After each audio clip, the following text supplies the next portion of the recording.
Well, I guess I'm live.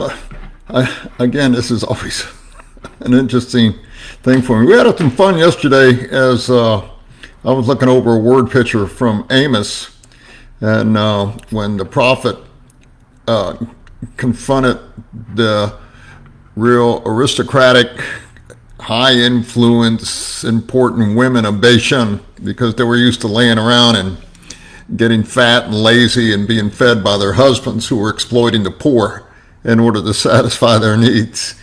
Well, and Proverbs has a lot of humorous things in it as well. I'm glad God has a sense of humor. And so what I'm going to do right now, by the way, tomorrow I'm going to bring the Proverbs 31 woman. And I'm going to talk about what she's like and what makes her different. And I'm going to talk about bad moms and good moms, bad wives and bad wives. So you probably want to hear that one. It's going to be very unusual. The following day on Friday, I'm going to do a summation of wisdom. And I'm going to try to do it in one session. It may take me two, but I'm going to attempt to do that on Friday. So tomorrow, Proverbs 31 woman, good and bad mom, and then Friday summation of wisdom. And wisdom, not just in Proverbs, but collectively through the Bible. And but today, what we're doing, we're back now. We did the 30 saying of the wise. We did the 6 saying of the wise. And now we're at the place now in chapter 25. And here Solomon wrote, he didn't write, he said 100 more proverbs. And these were transcribed by Hezekiah, the king of Judah. He had men actually write these down.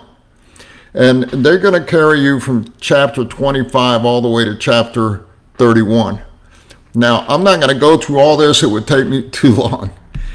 But they're a lot of fun to go through. I got my Bible here, which is about 45 years old. I have highlighted certain ones that stood out to me at different times, and I got a whole lot of them. I'll just highlight a few of them for you today. Again, what today is today's the 15th, and so you should be in Proverbs 15 today if you're going through it that way. So if you read a chapter of Proverbs every day, you're going to do really well. You do it in the inductive Bible study method, observation, interpretation, application, kind of like what I shared yesterday on how the wise man observed the sluggard. Okay, so if you got your Bibles, let me just do one right off the back, and then I'm going to share a few of them, and then you're going to have to do the rest on your own. Okay. In chapter 25, verse 2, it says this: "It is the glory of God to conceal a matter, but the glory of kings is to search out a matter." Now, there's a contrast right there. If there's something in your life, like for the most part sin, God takes great delight in hiding that. And I think often about Peter when he denied Jesus 3 times. And not only did he deny him, he cursed him. And people heard him. And 30 days later, after he did that, Peter was preaching one of the greatest messages, if not the greatest message in the history of Christianity. And the question is posed, why didn't the people say, "Hey, Peter, don't you remember you denied him and you even cursed him?" And the reason they didn't accuse him of that is because God hid his sin. How many sins of yours has he hidden over the years? And what God hides, we have no right to go back and bring it back up. Neither does anybody else.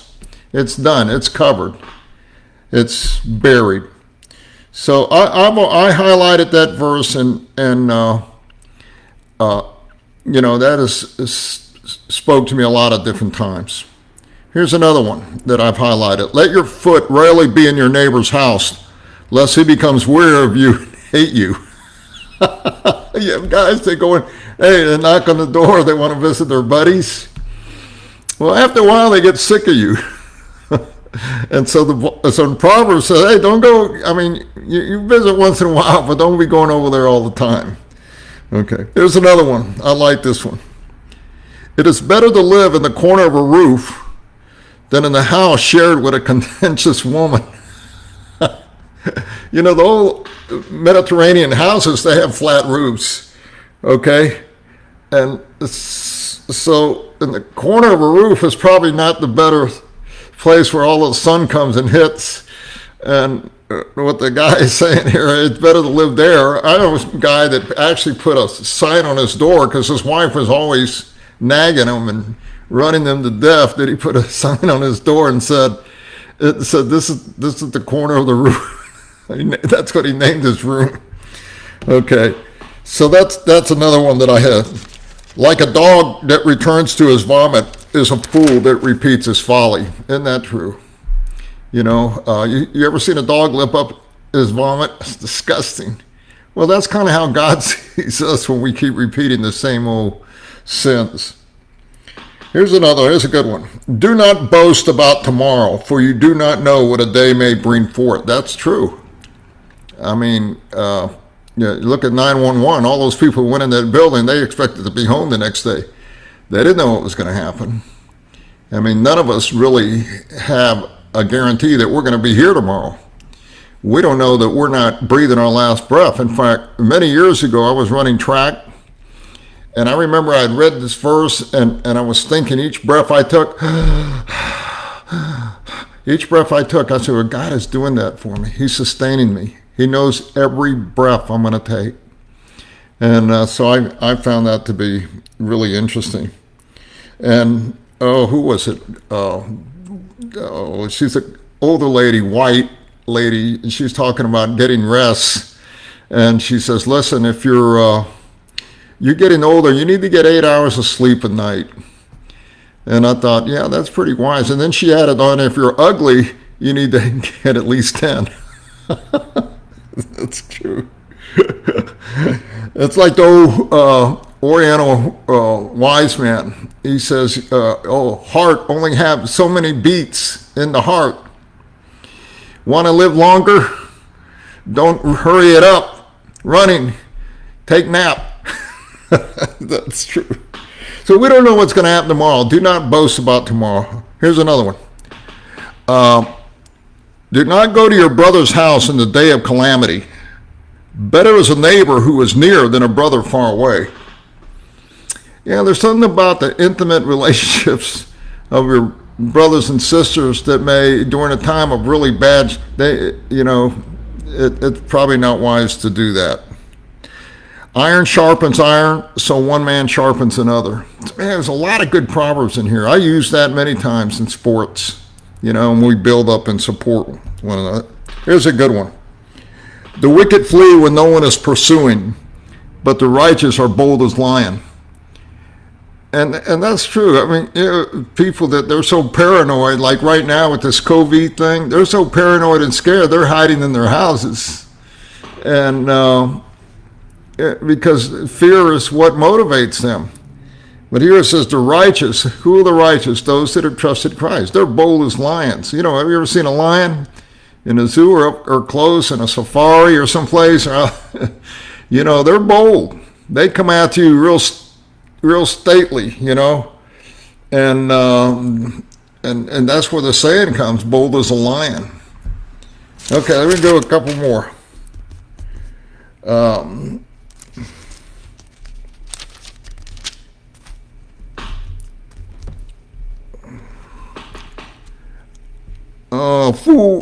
A fool always loses his temper, but a wise man holds it back. That's a good one. The rod and reproof give wisdom, but a child who gets his own way brings shame to his mother. Yeah, especially in the grocery line. He sees candy in the line. And the people in the grocery, they know that. They put all this candy and they put all this junk food right there, so you have impulsive buying. And these kids, they haven't learned any patience or delayed gratification. Mom, I want this candy. No. And then they throw a fit And you got to be in, of all things, you're the one right behind him in line, you know? And so that's another good one. Okay. Let's see here.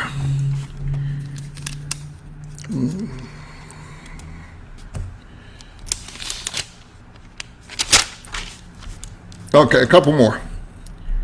Do not give your strength to women, or your waves to that which destroys kings. This is by King Lemuel.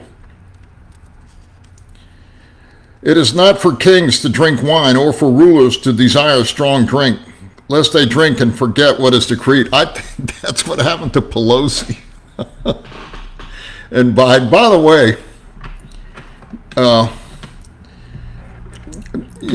just throw this in. We have a great Constitution. The problem is not the Constitution. The problem is the branches of government no longer support the Constitution. They've been infiltrated and corrupted by really evil people. The problem in California with the vote is you can't trust the voting system anymore. It's not fair with these mail-in votes, especially with people that are not even legitimate citizens. So that's going to happen in 22 as well, and also in 24, unless that gets changed.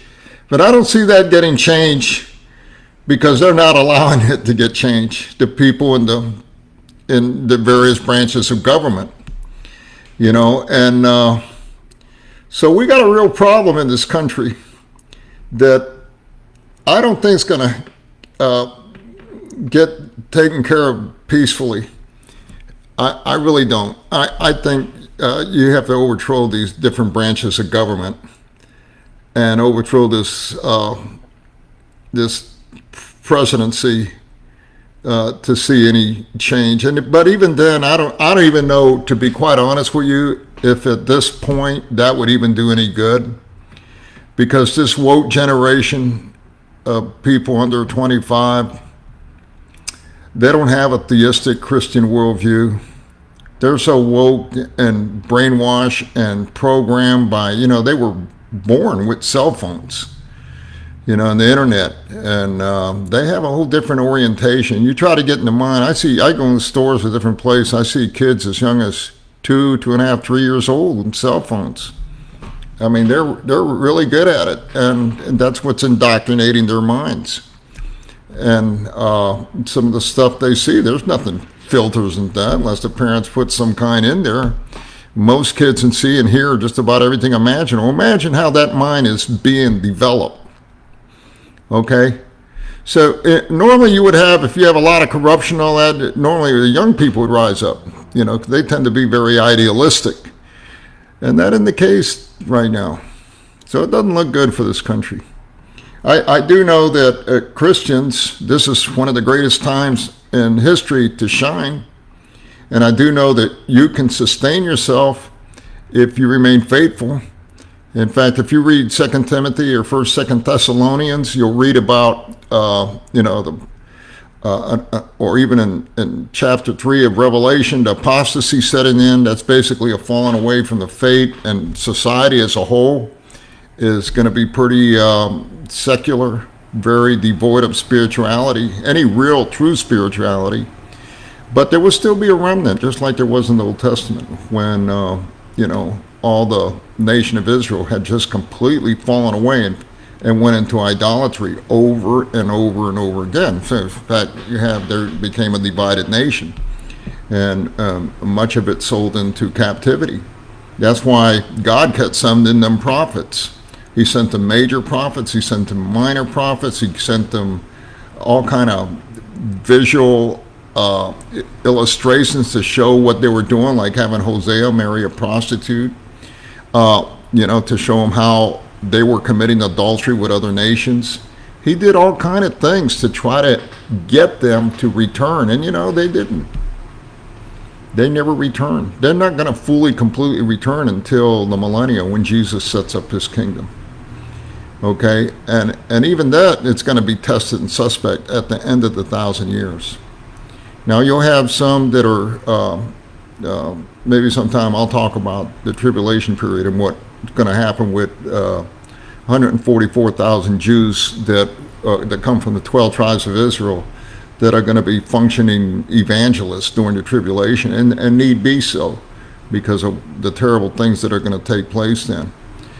But we're not going to be there for that. So we're the church. So our church is going to be ushered out, but we will return for the millennial in order to rule with Jesus for 1,000 years. That's going to be interesting. I got some interesting takes on kind of the scenario of what actually happens.